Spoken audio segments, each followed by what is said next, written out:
This chapter, it starts out 2 Samuel chapter 11. In my Bible, it's got a subheading entitled David's Great Sin. David's Great Sin. And the first three words, then it happened. I come back to this chapter whenever I read this chapter, whenever I come upon this chapter, I just recoil. I just read it and feel, David, my dear friend, I am so sorry for you.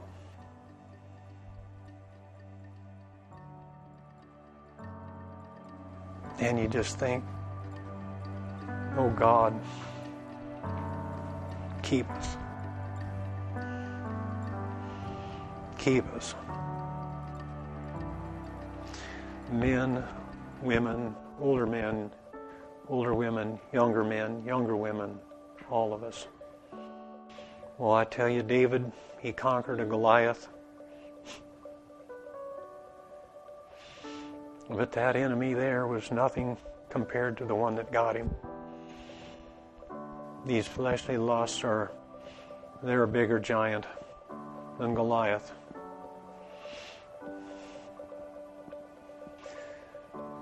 And you look at David's life, and you can't believe it happened. Then it happened. You can't believe it happened. As David, is set before us, he was a standard. He was an example of godliness and righteousness, always being set forth. He was a man after God's heart. He was a man who just in such a rare way was a man who sought after God's heart and intimacy with God. Now, he was a man who was in love with God and had a passion for God, who thirsted for God like the deer pants for the water brooks. And yet it happened. How can it be? How can it be? God is just, so transparent. I mean, He put it in there. It's in the Bible. Written down for our instruction, written for our learning, it's written for our admonition, it's written for our warning, it's written that we might take heed and not fall in to the same miry clay and horrible pit. It's written for our benefit. It would take more than one hand to number the pastors and pastors' wives that I know of that have been destroyed, ruined. Their work, their ministry, their reputation has been ruined by this sin right here. And it's just an ox to the slaughter. It's that type of thing that we're looking at here. Satan knows if he cannot get us with a sword, then he'll do it with a smile. That's the case, with Baal Peor. And Balaam counseled Balak, he told him how he could get at him. And you couldn't conquer him with a sword. God was with him like the horns of a wild ox. And so here's what you do. Bring some women in. That led to their defeat, their downfall. We ought to be warned here to hate sin, to love righteousness. It didn't make any difference that David was about maybe in his 50s. I mean, it was not a case of youthful lust. It doesn't matter that the body is drying up a little bit. Still, the thing we're dealing with is in the mind.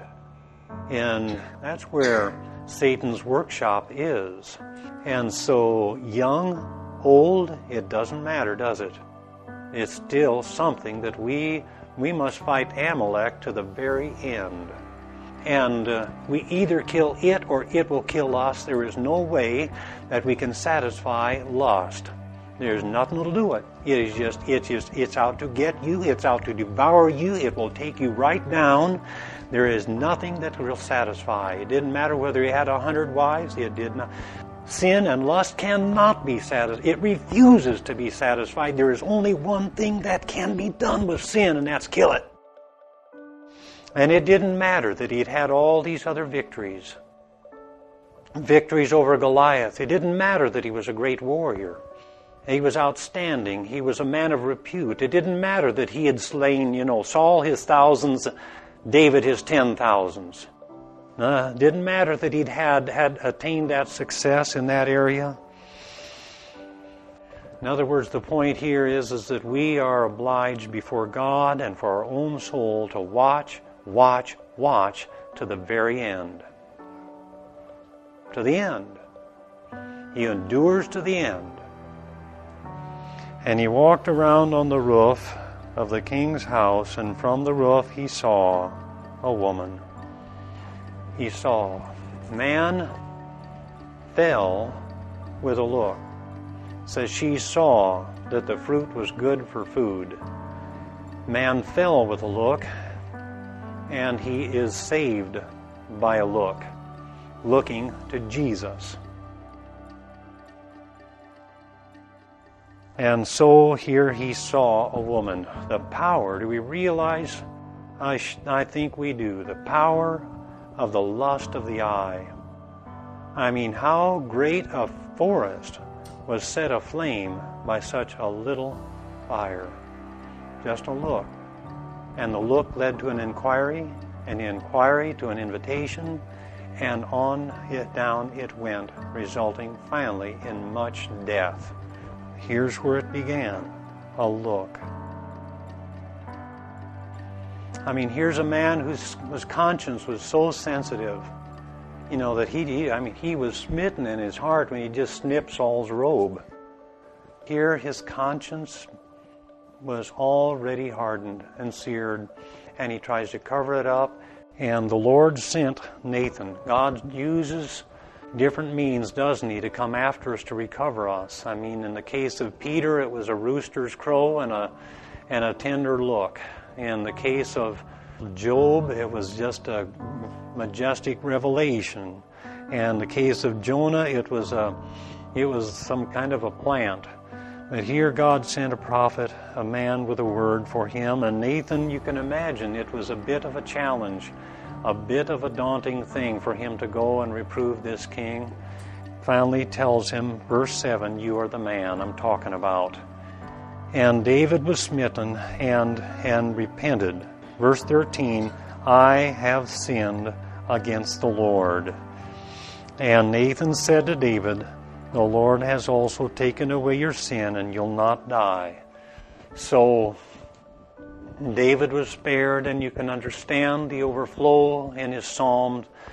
In Psalm 32, how blessed is the man whose sin is forgiven, whose iniquity was covered. And David was spared, but there were consequences. There was much death resulting from his sin. Incredible. You remember that story about the mountain climber who was up there alone, and a big rock fell on his arm and pinned him, and he waited for some days, couldn't get free, and finally took his knife and cut his own arm off. And so the Lord says, it's better that you enter into life without a member of your body than to be thrown whole into hell. And we will not be sorry for dealing radically with sin.